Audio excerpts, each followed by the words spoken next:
Il se peut que vous ayez déjà prévu de vous installer confortablement dans votre divan ou bien dans un endroit apaisant. Et peut-être même avez-vous déjà anticipé de prendre une couverture pour mieux vous réchauffer. Parce que, vous savez, votre corps a besoin de chaleur pour se sentir apaisé. Un peu comme si la couverture se transformait en coquille géante pour mieux vous envelopper, pour mieux vous protéger. C'est comme si cette coquille avait le pouvoir de transformer vos peurs en source de chaleur apaisante et rassurante. Et pendant que vos paupières se ferment ou que vos cils commencent à battre des ailes, il se peut que votre corps commence déjà à se prélasser comme un bébé dans son nid douillet. Il se peut même que votre esprit soit déjà en quête de voyager à travers un monde éveillé. Je ne sais pas encore ce qui va se décider, si je dois anticiper ou pas les histoires que je vais interpréter. Car au final, qu'est-ce qui est le mieux pour vous? Savoir à l'avance ce qui va être annoncé pour mieux vous préserver, ou bien tout simplement vous laisser guider par l'inattendu pour mieux en profiter, se préserver ou en profiter. Parce que vous savez, dès lors qu'on se préserve, alors cela revient à penser qu'on se range dans un tiroir doré, au cas où. Ah, ce au cas où. Qu'est-ce que j'en ai entendu parler? Ce au cas où qui permet de rassurer et qui pourtant aurait tendance à faire paniquer. Que dis-je? Les expressions comme « on ne sait jamais »,« vaut mieux plus que pas assez »,« le travail, c'est toute la vie » et bien d'autres encore. Ces expressions ont tendance à nous mettre dans des cases permanentes. Et lorsque le vide se présente, c'est un peu comme si toutes nos croyances se bousculaient, comme si tout ce à quoi nous avions cru était en train de se transformer. Un méli-mélo de réalité parmi vos propres pensées mélangées à celles de vos aînés, le tout anticipé avec les médias du quartier qui se transforment pour laisser place à de nouvelles idées. Et vous savez, avoir de nouvelles idées, des idées positives, des idées constructives, au moment même où les choses commencent à changer, celles-ci permettent au corps de mieux s'y adapter. Comme si le vide que l'on ressentait se remplissait au fur et à mesure grâce à nos nouvelles idées.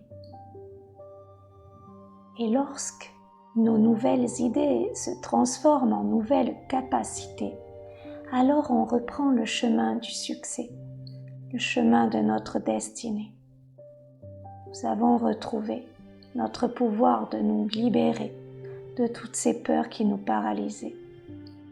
Encore faut-il les rencontrer pour mieux le comprendre et les apaiser. C'est à travers plusieurs histoires que je vais pouvoir vous y aider.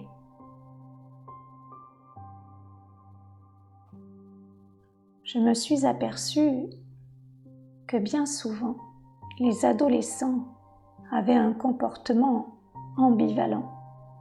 Oui, c'est comme si leur esprit était partagé entre deux idées, deux parties bien distinctes. J'ai appris à les observer et à les connaître. D'ailleurs, je me suis même renseignée sur leur activité. La première partie s'appelait Rébellion Elle voulait grandir très vite pour être libre et débarrassée de toute contrainte parentale qui pourrait l'ennuyer. Elle voulait se sentir autonome et indépendante. La deuxième partie se prénommait peur de changer. Elle voulait rester enfant pour se protéger des aléas de la vie. Elle avait peur de changer, d'évoluer, de grandir.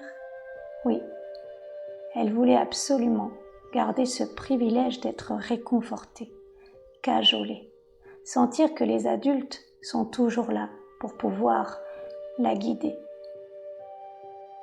Oui, c'est étrange de voir que deux parties qui ont tendance à se disputer, un peu comme si elles cherchaient toutes les deux leur place bien méritée. Évidemment, si on expliquait à Rébellion qu'elle pouvait simplement grandir tout en gardant son côté enfant, qu'elle pouvait simplement garder son autonomie tout en étant accompagnée, alors je suis certaine que peur de changer serait d'accord de grandir en toute sécurité. Rébellion et peur de changer pourraient alors, main dans la main, se rassurer et s'appeler l'équilibre parfait. D'ailleurs, c'est comme cela que beaucoup d'adolescents ont fini par s'apaiser, en acceptant le changement comme une transition idéale. Alors peut-être que vous aussi, vous pourriez discuter avec la partie de vous qui a peur, afin de la rassurer, afin d'accepter le changement comme un moyen de vous améliorer, d'évoluer, de vous transformer. Et en parlant justement de changement, j'aimerais vous parler d'un petit garçon qui s'appelait Tom. Oh, il avait 9 ans et il adorait les papillons. Il avait un grand classeur avec des milliers de papillons à l'intérieur. Il en faisait la collection et il en était très fier.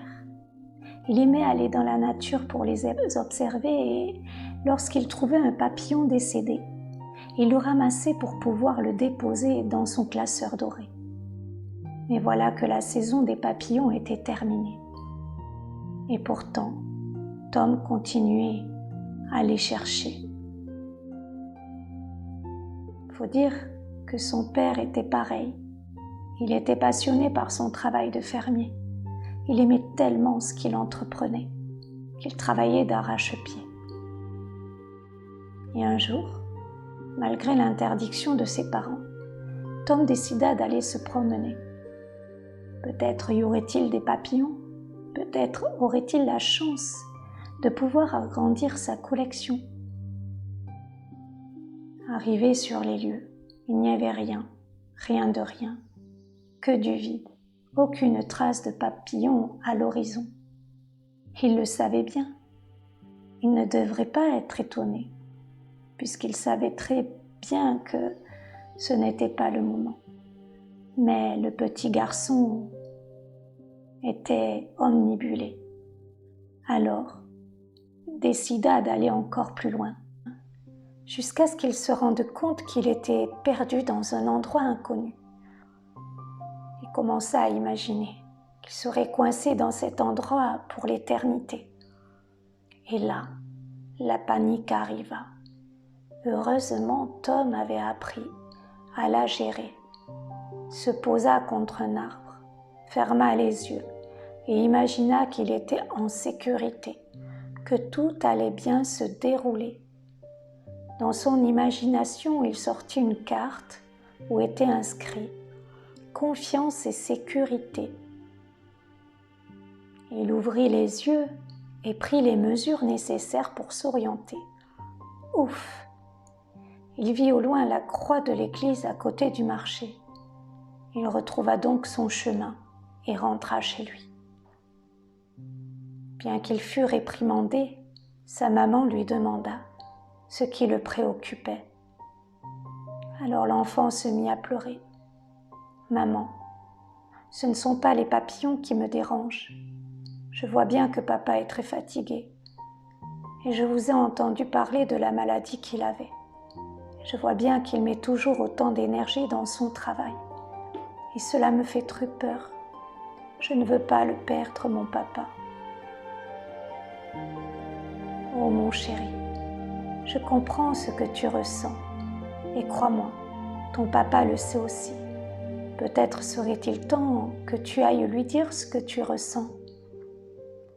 Le garçon regarda sa maman et la prit dans les bras. Merci maman, je t'aime tellement. Tom se précipita pour aller voir son père. Et après lui avoir parlé, Tom se sentait vraiment rassuré. À partir de ce moment-là, Tom a décidé de stopper ses recherches de nouveaux trophées. Décida de dessiner de jolis papillons dorés. Alors peut-être que vous aussi, vous pourriez profiter de ce moment chez vous pour faire des choses que vous aimez. Vous ne pouvez pas changer ce qui se passe à l'extérieur. Par contre, vous pouvez changer ce qui se passe à l'intérieur. Vous pourriez transformer vos peurs du vide ou bien du manque ou encore de l'inconnu en espace de créativité pour égayer votre vie, pour y mettre de belles énergies. Je sais, ce n'est pas toujours facile. Nous aimerions pouvoir nous sentir libres, mais c'est comme cela. Il y a d'autres moyens de se sentir libre, de se sentir bien avec soi-même. Il suffit simplement d'accepter les choses qui peuvent arriver pour justement les transformer en force. Et justement, en parlant de créativité et de belles énergies, c'est l'histoire d'une petite fée qui vivait dans une forêt, parmi des milliers de fleurs bien dessinées. On pouvait y sentir de nouvelles idées qui se transformaient en réalité. D'ailleurs, cette petite fée aimait y aller pour recueillir des fruits de créativité. Et lorsqu'elle les cuisinait, des odeurs colorées pouvaient transformer sa maison en bois argenté, avec son intérieur multicolore et parfumé. Cette petite fée avait la particularité de transformer toutes les plantes décimées en graines pour les faire renaître. Un peu comme si elle donnait naissance à un nouveau soi amélioré. Et cette petite fée avait une seule peur qui pouvait la paralyser. La peur que toute la forêt disparaisse à jamais. Alors il lui arrivait très souvent d'entasser les graines dans son grenier, au cas où quelque chose arriverait. Faut dire que lorsqu'elle était petite, elle avait vu ses parents effondrés, car toute leur récolte avait été décimée par une tempête acérée. Ils ont alors commencé à anticiper, à voir plus grand que ce qu'il fallait. Même si une partie de leurs provisions était déjà dépassée. Bref, revenons à cette petite fée qui, comme à son habitude, alla donc dans le grenier y déposer un seau de graines qu'elle avait pu sauver. Et en ouvrant le grenier, toutes les graines se mirent à rouler, comme pour sortir de ce grenier. La petite fée, surprise par ce qu'il venait d'arriver, décida de rassurer les graines effrénées. « Oh, je vous promets de vous libérer en temps voulu. Pour l'instant, la forêt a suffisamment de plantes et de fleurs pour être en paix. » Mais les graines continuèrent à remuer dans tous les sens, et l'une d'entre elles se mit à parler. « Nous sommes en ébullition, ma chère fée. Nous ne pouvons rester à stagner, sinon nous allons disparaître à jamais. Tu dois nous libérer. Nous acceptons notre destinée. S'il te plaît, laisse-nous faire notre travail, prospérer soit par la terre ou soit par l'air, peu importe où nous allons aller. Nous avons confiance en la nature, notre mère bien-aimée. » La petite fée leur expliqua qu'elle voulait simplement anticiper avoir un second plan si jamais la forêt était en pénurie. Et les graines se mirent à rire. Petite fée, après bien des années, nous serons ratatinés. Alors qu'aujourd'hui nous pouvons embellir la terre, ce n'est pas ce que tu veux? La petite fée dut bien admettre que la graine avait raison. Celle-ci était tellement effrayée à l'idée de disparaître à jamais avec cette forêt qu'elle avait oublié l'essentiel, de pouvoir aider la forêt qu'elle aimait. Oh, je suis désolée. J'avais totalement oublié pourquoi je suis née. Elle ouvrit les fenêtres et laissa toutes les graines s'envoler. Seules, quelques-unes avaient décidé de rester, certainement pour égayer le jardin de la petite fée. La petite fée dut bien avouer que, depuis ce jour-là, depuis ce jour où elle a décidé, elle aussi, de faire confiance en la vie, elle se sentit beaucoup plus apaisée, comme allégée, tout comme son grenier d'ailleurs. C'est un peu comme si elle avait refait ami-ami avec la vie. Alors peut-être que vous aussi, vous pourriez cesser d'avoir peur, qu'il vous manque quelque chose. Peut-être que votre véritable peur est simplement celle de disparaître, tout comme la fée. Alors je vous propose d'imaginer que vous êtes devant votre garde-robe, pleine à craquer. Vous vous sentez fier et pourtant, une partie de vous sent que quelque chose doit changer. Vous vous sentez oppressé de voir tous ces vêtements ratatinés. Vous en avez assez de devoir remplir tous vos placards pour vous sentir rassuré. Vous décidez de faire le tri afin de vous libérer des affaires inutilisées. Et au fur et à mesure que vous faites le tri, vous vous sentez plus légère, vous vous sentez fier d'y voir plus clair. Observez votre garde-robe. Il reste de la place désormais. Vos vêtements respirent la santé. Vous vous sentez libre désormais. Cette place que vous avez libérée, vous pouvez la modifier à votre gré. Vous pouvez y mettre une étagère de créativité pour pouvoir y mettre de l'amour et de la sécurité. Bravo, la peur du manque est terminée.